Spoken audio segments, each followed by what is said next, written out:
Hello guys, आज के video में हम देखेंगे सिस्टम डिज़ाइन इंटरव्यू बुक के चैप्टर 1 को। तो आइए शुरू करते हैं। चैप्टर 1 का नाम है scale from zero to millions of user.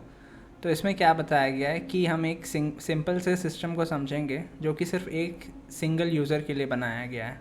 इसमें स्केलिंग को बिल्कुल ध्यान नहीं दिया गया है और पहले हम इसे समझेंगे और फिर हम देखेंगे कि हम उसे कैसे स्केल करते हैं ताकि वो और ज़्यादा यूज़र्स को सपोर्ट कर पाएँ। तो सबसे पहले इसमें समझाया गया है सिंगल सर्वर सेटअप के बारे में। सिंगल सर्वर सेटअप क्या है कि इसमें सिर्फ एक सर्वर होता है। एक ही मशीन, लैपटॉप या सर्वर सब एक ही, मतलब इंटरचेंजेबली यूज़ कर सकते हैं हम इन तीनों टर्म्स को। तो एक ही सर्वर पे हमारा वेब ऐप भी रन हो रहा है, डेटाबेस भी रन हो रहा है, कैशे भी इसी सर्वर पे है। तो इसमें क्या होता है कि हमने एक वेबसाइट बनाया है, उसे हम अपने ही लैपटॉप या अपने ही सर्वर पे होस्ट कर रहे हैं और कोई दूसरा यूज़र अगर उस वेबसाइट को खोलना चाहता है तो वो क्या करेगा, इस फ्लो को हम समझेंगे। तो जैसे हमारे वेबसाइट का नाम अगर mysite.com है तो यूज़र अपने ब्राउज़र पे लिखेगा www.mysite.com। अब इसके बाद जैसे वो एंटर करेगा तो क्या होगा कि सबसे पहले रिक्वेस्ट जाएगा डीएनएस के पास और फिर डीएनएस हमें आईपी एड्रेस देगा। ठीक है, तो ये डीएनएस क्या होता है? हाँ, तो डीएनएस क्या है कि इसका फुल फॉर्म होता है डोमेन नेम सर्विस। तो ये एक थर्ड पार्टी सर्विस है जो कि हमें किसी भी वेबसाइट के कॉरेस्पॉन्डिंग एक आईपी एड्रेस रिटर्न करता है। अब हमें आईपी एड्रेस एक नंबर होता है, ठीक है। आईपी एड्रेस है हर जो भी आपका सर्वर, जो भी लैपटॉप आपका इंटरनेट से जुड़ा हुआ है, सबका एक यूनिक एड्रेस होता है जिसके थ्रू हम उस मशीन तक पहुंच सकते हैं, उससे कनेक्ट कर सकते हैं।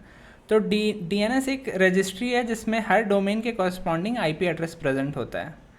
तो जैसे हमें mysite.com का आईपी एड्रेस मिल गया, अब हम उस तक पहुंच सकते हैं। तो एक बार हमें आईपी एड्रेस मिल गया, हमारा रिक्वेस्ट अब वेब सर्वर के पास जाएगा। वेब सर्वर के पास रिक्वेस्ट पहुंचेगा, वो उस रिक्वेस्ट के अकॉर्डिंगली एक रिस्पॉन्स तैयार करेगा और फिर वो रिस्पॉन्स दोबारा हमें भेज देगा।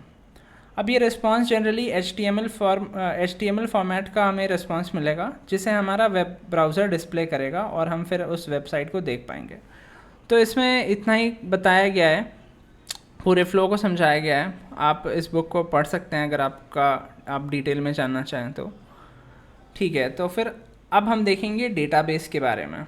तो हम क्या कर रहे हैं यहाँ पे कि हमारा डेटाबेस जो कि पहले इसी सर्वर पे, हमारे एक ही सिंगल सर्वर पे जो डेटाबेस चल रहा था, अब हम उसे अपने वेब सर्वर से हटा के एक अलग डेटाबेस सर्वर में ले जाएंगे। जैसे हमारा यूज़र बढ़ेगा, हमारा एक मशीन सारे रिक्वेस्ट को इफ़ेक्टिवली कम टाइम में हैंडल नहीं कर पाएगा, तो हम अपने डेटाबेस लेयर को अलग कर देंगे।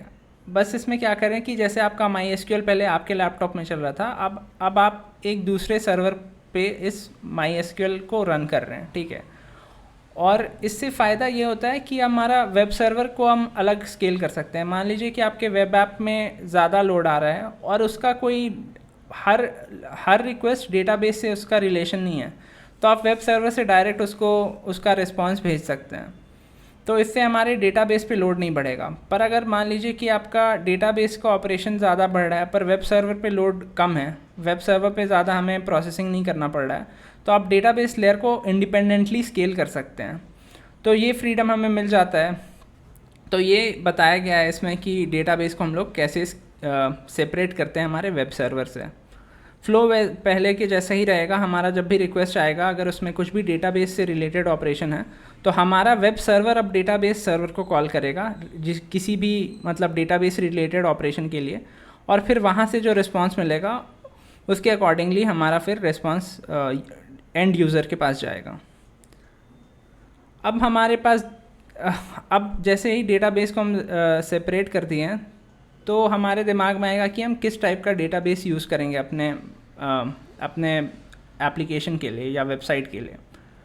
तो किस टाइप का डेटाबेस यूज़ करना है ये डिपेंड करता है कि हमारा एप्लीकेशन किस टाइप का है, हमारा use case, mostly use case पे डिपेंड करता है।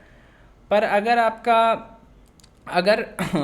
आप अपने डेटा को टैबुलर फॉर्म में स्टोर कर सकते हैं और बहुत ज़्यादा स्केल नहीं है, तो हमें रिलेशनल डेटाबेस के साथ जाना चाहिए। डेटाबेस मोस्टली दो टाइप के होते हैं, रिलेशनल डेटाबेस और नॉन रिलेशनल डेटाबेस।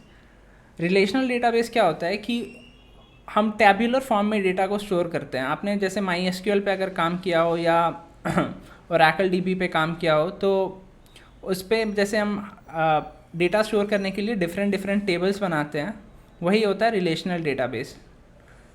हमें वैसे पता कैसे चलेगा कि कब हमें अलग डेटाबेस बनाना है, डेटाबेस को अलग सिस्टम पे ले जाना है, अलग सर्वर पे ले जाना है? जैसे आपका लोड वेब सर्वर पे बढ़ते जाएगा और आपका वेब सर्वर मतलब हैंडल नहीं कर पाएगा उतने लोड को, तो आप पहले स्टेप में क्या कर सकते हैं कि जैसे थोड़ा यूज़र है तो आप उसको डेटाबेस लेयर को अलग कर देंगे, तो इससे हमारे वेब सर्वर का लोड कम हो जाएगा और वो ज़्यादा एफिशिएंटली काम कर सकता है। ये पहला स्टेप है स्केलिंग का। मतलब फिर अगर यूज़र्स और बढ़ेंगे तो ऑब्वियसली आपका वेब सर्वर से हैंडल नहीं कर पाएगा ये, पर ये हम आगे जाके और बेहतर तरीके से समझेंगे। पर अभी के लिए हमारा डेटाबेस को लेयर कर देने से हम अपने वेब सर्वर के कैपेसिटी को थोड़ा इंक्रीज़ कर दे रहे हैं। ऐसा क्या कोई नंबर ऑफ यूजर्स है जो डिफाइन करता है कि इतना नंबर यूजर क्रॉस करे तो डेटाबेस अलग कर लें, ऐसा कुछ है क्या? ऐसा कोई आपके पास ये कोई फिक्स नंबर नहीं है। आप अपने आपका अब हर तरह का वेब सर्वर आता है। वेब सर्वर का किसी वेब सर्वर का कैपेसिटी कम होगा, किसी का प्रोसेसिंग पावर ज़्यादा होगा, उस पर डिपेंड करता है। मल्टीपल फैक्टर्स है। आपका वेब सर्वर का कैपेसिटी कितना है, आपका नंबर ऑफ़ यूज़र्स जो आपको रिक्वेस्ट भेज रहे हैं उस पर डिपेंड कर सकता है। फिर वो जो आपको रिक्वेस्ट भेज रहे हैं, आप क्या उसमें किसी फ़ाइल को प्रोसेस कर रहे हैं या सिंपली आप किसी कंटेंट को मतलब किसी नॉर्मल फ़ोटो को वापस रिटर्न कर दे रहे हैं। तो आपका वेब सर्वर क्या करता है, उसका कैपेसिटी क्या है, आपका नंबर ऑफ़ यूज़र्स कितना है, ये इन सारे फैक्टर्स पे डिपेंड करेगा। आज के लिए हम इतना ही समझेंगे। आगे की वीडियो में हम और डिटेल में देखेंगे रिलेशनल डेटाबेस और नॉन रिलेशनल डेटाबेस के बारे में।